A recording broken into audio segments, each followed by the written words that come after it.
కాశీలో డే 1 మేమైతే ఫస్ట్ అయితే కాశీకి వచ్చిన తర్వాత ఇంకా రూమ్ అయితే తీసేసుకున్నామండి. రూమ్ వచ్చేసి 2800 వరకు 2 days అనమాట స్టే.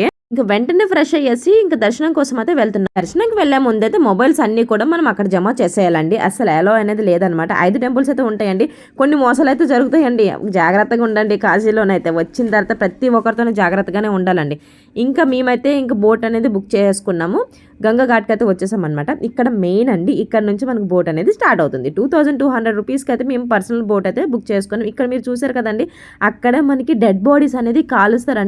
మణికర్ణిక ఘాట్ దగ్గర అయితే శవాల్ని అయితే కాల్స్తారండి. అదైతే నేను కల్లారా చూసాను. 80 ఘాట్లు అయితే ఉంటాయండి. అన్నీ కూడా ఇంకా చూసేయాలి. మేమైతే 40 ఘాట్స్ అయితే చూసేసి వచ్చేసామండి. రిటర్న్లో మనకి ఏంటంటే హారత్ అనేది ఉంటుంది. 5:30 నుంచి 7:30 వరకు అయితే ఉంటుంది. అది అస్సలు మిస్ అవ్వకూడదు అనమాట. హారత్కి అయితే టైంకి అయితే వచ్చేసాం. 5:30 వరకు ముందు వచ్చేసాం అనుకోండి, ఫోటోషూట్ అయితే మంచిగా చేసుకోవచ్చు అనమాట. సో బోట్ కూడా చాలా ఖాళీ ఉంది కాబట్టి మేము చక్కగా ఫొటోస్ అయితే తీసేసుకున్నాం. అత్తయ్య అందరం ఫ్యామిలీతో పాటు. ఇంకోటి ఏంటంటే మార్నింగ్ మేము భోజనం చేసాం కదా, అదంతా కూడా మనకి ఫ్రీ అనమాట.